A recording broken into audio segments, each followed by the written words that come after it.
welcome to The Nation. I'm Jessie CHAHAL. As Malaysia prepares for Visit Malaysia Year 2026, the spotlight is firmly on how global brands are helping position the country as Asia's next tourism powerhouse. Well, joining me today is RAMESH Jackson, Regional Vice President for Indonesia and Malaysia at Marriott International. We'll discuss how Marriott is elevating Malaysia's tourism appeal, attracting high-value travelers, as well as strengthening the country's standing on the global travel map. Ramesh, welcome to the show. It's good to have you. Jessie, thank you very much for having me. Look forward to the conversation. Definitely. So much to talk about and unpack. But this next year is a great year, not just for the nation, but for the hospitality industry as well. Visit Malaysia Year 2026. A lot of aspiration and a lot of goal setting towards achieving a wonderful year ahead.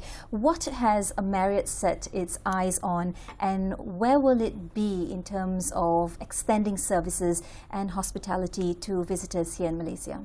So I think, Jessie, we are excited. I think big picture, I think we are absolutely excited about what's going to Visit Malaysia here next year.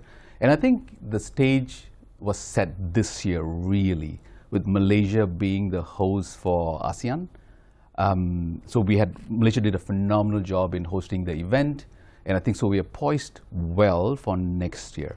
From Marriott perspective, we are in destinations we weren't 5-6 years ago. Today we have 61 hotels across Malaysia. We'll have another two opening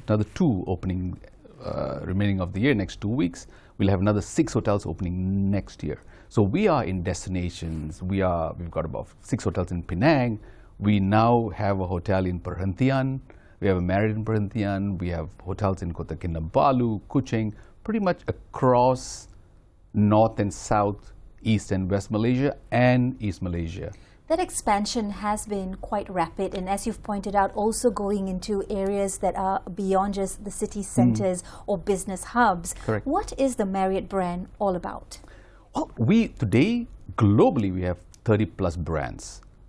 Of those 30 brands, in Malaysia, we have 22 of those brands in Malaysia. And they span anywhere from a luxury segment, anywhere you have your St. Regis, you have your Ritz-Carlton, and from a premium segment, you have your Renaissance, you have your Marriott brands, and then what we call select service, you have your Courtyards, Fairfield, 4 Points. So similarly, we have got 22 of those brands represented in Malaysia. So really depending on how much you want to spend, what you want to spend on, where you want to spend it, we have something for everyone in Malaysia. All the options are there. All the options are there. So with Visit Malaysia Year 2026, where is Marriott really concentrating, especially here in Kuala Lumpur, in terms of what can be accessible or what promotions are available for tourists? Well, let's talk about three things that we're working on, right? Number one, in conjunction with Visit Malaysia Year next year, we have launched a limited time offer. Basically, if you make a reservation anytime now till January 15th, and you need to stay till March 31st, you get a 10% discount on the room and an additional 20% discount in all food and beverage consumed in the hotel. The only catch, you have to become a Bonvoy member. So let's talk about that. I was coming to that. The Marriott Bonvoy, that's enhancing guest experience as well as to drive a growth of the brand itself. That is definitely something that makes the Marriott brand stand out globally. How does it enhance the guest experience, and also then how does it support growth here in Malaysia? We have, right now globally, we have 200 million plus Bonvoy members. In Malaysia, we have 2 million members. So that's almost what? 7% of the Malaysian population is a Marriott Bonvoy member. That's powerful. So now, with Visit Malaysia here, it's not only about the Malaysian members. It's about how do we send the message, the Visit Malaysia here message, to 200 million people globally, letting them know we've got this thing coming up. It's called Visit Malaysia here, come visit Malaysia. So it's exceptionally powerful.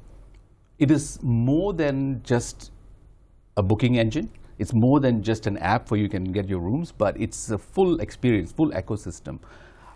Once you become a member, for this limited time offer, for example, you need to sign up. It's free, it's fast, and once you're a member, it takes you 4 clicks. Starting from an app, it takes you 4 clicks before your reservation is confirmed, number one. So it starts with that. Number two, you've got whole loads of experiences at the hotel and beyond once you become a member. We've got what's called Bonvoy moments, which are exclusive for members. We could do a concert and invite only our certain tier members, maybe our platinum members or gold members. So this all comes when we become a member of the Bonvoy travel program. So 2 million members here in, we're talking about where we are right now in terms of the growth and Bonvoy or Marriott Bonvoy, 2 million members in Malaysia alone. What is this saying about the customer behavior or the guest behavior in terms of subscription and enrollment, if you will? Because as I understand it, we are now looking for experiences more than just a stay. It goes beyond that. See, gone are the days when you look for a hotel, you looked and saw if they have hot water in the room or they had a hot shower. Basic amenities. The basic stuff, right? Yeah. Today it's way beyond that. One of the things that a pet peeve of mine is having great food. So now we've got you in, Jessie, as our guest in St. Regis. Coming soon, yes. How do we keep you in the hotel? You're visiting our St. Regis in Bali, for example, and how do we get you to spend 80% of your time at the hotel? Which means I need to have the best food. If you're staying in one of our resorts in Malaysia, it irks me that every time you go stay in a hotel, one of our own hotels, and you go to the front desk or the concierge and say, where do I go get the best nasi lemak in town? They'll invariably recommend an independent store next door. What we did a year ago was we launched something called Malaysia Kitchen. Invited our best of the best chefs, created 10 different popular Malaysian dishes. Your nasi goreng, your mamak mi, your nasi lemak, nasi kerabu. Today, every hotel you go in to any of the 61 hotels, we will have a separate menu called Malaysia Kitchen. You will get your best of your best cuisine. Don't know if you know this, but 67-68% of us Malaysians, when we travel, we want our own cuisine, our Malaysian food. So it's exceptionally popular. To your question, the travel behavior now, you're visiting one of our hotels, you've got a great room, now we've got to make sure you like the food as well. Right. If you have the food that you love in the hotel, why would you go out? If you have the best spa experience in the hotel, why would you go elsewhere? But at the same time, you have to price it right as well, where the price does make sense for the consumer. With that, now we have you staying with us, not only spending in the room, but also spending in our restaurants and spending in our spa. Why is that important for Marriott as a brand, but also for the other brands like the Select and the Premium? Why is it important to meet the customer demands so intimately? I think it's customer expectation today. Today, when you go into a hotel, those are your bare minimum expectations, similar to gone are the days when wellness is an afterthought. And they don't expect wellness just in the luxury hotels, right? Or sustainability, for example. It's huge. It's point of entry. Today, when you go into hotels, we have guests who walk into a hotel and have take serious offense if you have excessive plastic used in the hotel. 2 years ago, every hotel you went in, you had plastic bottles in the room. Today, I can tell you, in our hotels, we have no plastic bottles in the room. We have glass bottles, and now we are taking it to the next level. We are filtered water in the room. Again, being a pioneer is never easy, and you will have people who say, really, you're going to have filtered water? Do we trust our water? But if it's done right, if it's messaged right, if it means you're saving bottles, because the other thing is, even glass bottles sometimes end up in landfill. How do we prevent that from happening? That means you completely do away with any bottles in the room. Right, and so there's something to be said about a luxury brand or a brand of this stature and reach to be able to connect the last mile through its CSR programs, which I'm sure the Marriott brand exercises, but also to have the awareness and education that comes along with it, be it in the environment the hotel is in or an outreach program that will empower the people around. What does the Marriott do in this space? Great question. So it's in our core DNA. We're almost a 100-year company. Mr. Marriott, Senior Marriott, a couple of things he would say was, one, on how we take care of our associates. How do you take care of, we call our staff associates.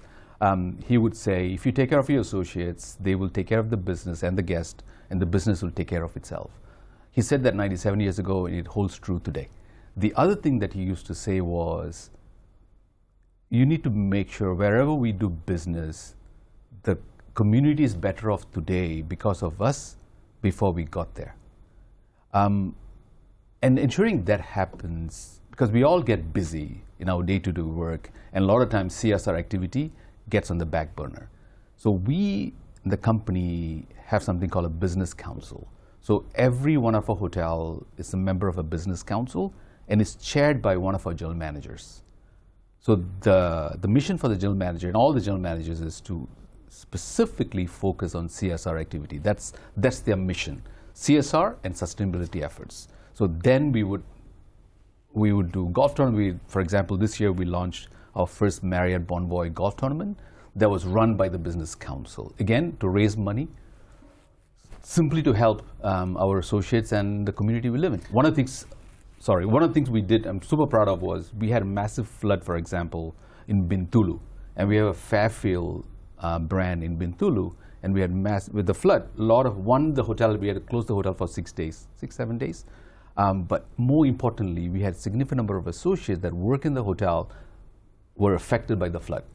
So then we activated funding to ensure that they all got back whole, replaced all their furniture that was damaged, whatever help they needed, we were able to help them, and that would not have been possible if not for our business councils. And that's a super moment to be proud of as well, and an initiative I think that will resonate with not just your associates but also the people in the community, because when a brand of such stature rolls up its sleeves to really reach out, it makes a difference, and that kind of authenticity is hard to buy. I mean, it's almost priceless. It is. And I want to talk a little bit about one point that I found very interesting about the Marriott Business Council. It also organizes an annual Women in Leadership Conference, and that's something I think you've just come from just a couple of days ago. Walk us through that. So about 4 years ago, and I think India was a pioneer in this. So they started something called a Women in Leadership program.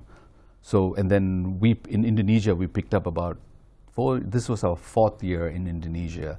And Malaysia, this was our inaugural year. So we launched our Women in Leadership, and it is conceptualized and chaired by one of our women general manager.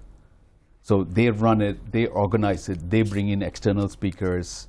All women team. All women team, and it's attended by women. I never miss it. I've attended every one of them in Indonesia. I attended the one in Malaysia, and it's for women leaders because we want our future general managers. And it's interesting. My one question I ask when I start the session is, how many of you want to be a general manager? We have another program called Marriott Indonesia Leaders of Tomorrow, where we have all our managers in there. You walk in there, most men would stand up and say, I want to be a GM. I think that's the difference between men and women, right? You ask a man, when you want to be a GM, they'll first say yes and then figure out what the hell did I say yes to. A woman is more thoughtful. Can I do this? Should I do this? Will I be able to do this? Analyze it, right? So I ask this question every year at a Women in Leadership program. I said, how many of you want to be a general manager? And again, a very small handful goes up. But usually by end of the session, we ask the question again, how many of you want to be general manager? More than half the room would be convinced that they can be a general manager. And so the Marriott is providing that not just safe space, but that platform for women to step up. And so we have a mentor-mentee program. That's right. Just to make, and we have other grooming programs as well to get our women managers to become not just general managers, but head of sales, head of marketing, and various discipline heads as well. Well, this also then brings up the discussion about appealing to Gen Z and beyond, the youth, there's even Gen Alpha now, so it's hard to keep up with all the gens, but their expectations are a little different perhaps from maybe the typical business segment or people above the ages of 40 and 45. I generalize. How are you appealing or changing the brand value to reach out to this segment who are now going to be new spenders and potential long-term guests of the Marriott? So I've got 2 kids.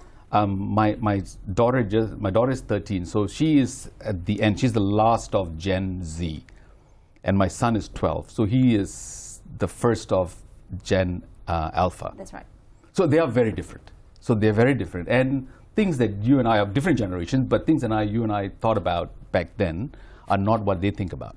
For them, environment is absolutely important. It is amazing at this day, at this young age, they know what's right and what's wrong when it comes to environment. Other than that, in terms of being taken care of, Jesse, I don't think it's a whole load of different. I think how we appreciate them, how we recognize them might be slightly different. One of the things that you hear is the new generation is not loyal. I don't think that's true. I absolutely don't think that's true. I'll again use my kids as an example. They love Japanese food. And invariably when you ask them, where do you want to go? It'll be the same restaurant. And it's because they are recognized. Food has to be good, right? That's given. Service has to be good. But beyond that, why do you want to go? Because they know my name. They know what I like. So how is that different from you and I when we grew up? We're a different generation. Right. So I think that expectation is the same. So as an employee, yes, how you manage them is different. You need to be a little bit more flexible. Gone are those days that you say, no, you have to come to work. If I can work from home and deliver same performance, why can't I do it?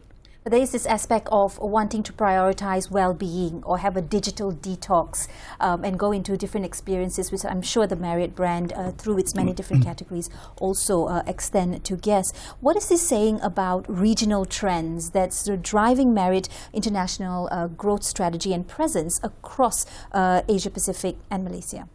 You know, let's start global, right? I think globally, what's exciting is, after the pandemic, today the number one spending is in experience and travel. Number one, all right? It used to be homes and roof over my head. Now there's the FOMO and the YOLOs and just wanting to make the best of the moments. Correct. Yeah. So it's all that. So globally, that's what it is. So in spite of everything that is happening, I mean, there'll always be countries where you have problems, regions that are problems that you want to travel, but options are many today, right? So people want to travel. So it's about us, visit Malaysia here. It's about Marriott having the ability to provide the experience that will get the people there. People want to travel. Now, how do we get them to come to us versus elsewhere? So globally, I think the trend is very positive when it comes to travel. I think we'll continue to go that way. Asia Pacific, look at Asia Pacific, 40% of the global population sit in Asia Pacific. Now, if you take Asia, that's 60% of the global population sit in Asia. If you look at countries like India and China, the middle class is just bursting as it seems. India will have 200 million middle class in the next 5-6 years. They all want to travel. They have the capacity, they have the financial means to travel. So I think travel is in a good space. It's probably one of the most exciting times, the industry you can be in. So global APEC, Malaysia, I think we're in a very good space. The other great statistic is 60% of people that travel in Asia come from Asia. Mm-hmm. They want to stay within Asia. Malaysia today, if you look at Malaysia today, our revenue from tourism is about 6.7, 6.8 billion. That number is expected to grow to close to 13 by 2030. It's in 5 years. It's almost doubling in 5 years. So I think the outlook globally, regionally, and within the country is very positive. So with that rapid growth and of course, with those goals set before us, especially by 2030, which I understand Marriott International has also benchmarked against, sustainability must be part of the core strategy as well. There is a Serve 360 framework that Marriott International follows. What is that all about? So pretty much that's our take care culture. That's where we focus our sustainability efforts on. It's about how do we take care of our community, how do we make sure we are sustainably responsible, and how do we take care of our associates as well. Well, moving on, you did, of course, share about the Malaysian kitchen or the Malaysia kitchen, where Marriott hotels are becoming culinary destinations as well. There is a few notable dishes as well, and I quote you, you say that we see this as cultural storytelling, dining as part of cultural stories, and I think one can relate through that because it's not just culture, but it's also experiences, as you've pointed out. So what does that really do for the guests as they walk in, and how is this helping to attract more guests here in Malaysia? From a food perspective, we have probably the best, most diverse food. That's true. In the world. Again, I'll use my children. My daughter's favorite dish is nasi lemak. And she was born in Hyderabad, India. She grew up in Germany, Malacca, Singapore. But her favorite food is nasi lemak. And not any nasi lemak, Malaysian nasi lemak. So guess what she wants when she travels, especially in Malaysia, is great food. When you have assurance of that and knowing that you're going to not just a hotel but an experience that will provide you with comfort and options of activities and also great food, that's a winner. Think about it. Your favorite meal for most of us is breakfast. So we as a hotel company, we have to make sure that we don't have just great rooms, but we have great food and beverage. Well, it looks like Marriott International has covered a lot of, sort of ticks on that checklist. But one area up for discussion, I'm sure this happens at, for your guests at their breakfast tables, is innovation and AI. Where does Marriott International stand when it comes to application or adoption of AI into its strategy? I think at various levels. Pretty much the AI work is done at the corporate level in the US. So that's but I think no different. I think at the country level or at the regional level, we work a lot with various companies to train our team as well on AI. Not to be afraid of it. We'll have to embrace it. It's here to stay. And how do we use it to be better leaders and better deliverers of service? Right. Well, what's your vision, Ramesh, for Marriott in Malaysia? Let's talk the next 5 years. As you've pointed out in our discussion, it's rapid growth, and there's going to be a lot of expansion as well, where Marriott International here in Malaysia is concerned, with choice destinations and that expansion. What is your particular vision? My vision is to be the most. We want to be in all the right destinations in Malaysia. What's a right destination? We want to be everywhere where you can think of traveling. We want to have all of the relevant brands of the different segments in all these right destinations. Today we have 61 hotels. We will have 63 by end of the year. We will have 100 hotels. From an APEC perspective, again, we will have 1,000 hotels by the end of 2028. Malaysia, we want to have at least 100 hotels by the end of 2028. So that's almost 10% of the hotels in AP. So we play a big part. Malaysia plays a big part in overall growth of Marriott in APEC. So my overall vision is to be not just the largest operator, today we are the largest operator, but to be the relevant operator, to have the right brand, right place, right destination. But more importantly, I want to deliver great leaders and great team. One of the things that we talked off camera was, how do we elevate service levels in Malaysia? And I want to share a story with you. It's about each one of us looking at a problem and saying, it's not my fault, but it's my problem. So let me share a story. This family was visiting Disney. We all know Disney. Was visiting Disney. And they get in front of the line, and they realize one of their child is not tall enough for the ride. Obviously, the child is heartbroken, devastated. But the team member that was there said, don't worry, here's a VIP card for you.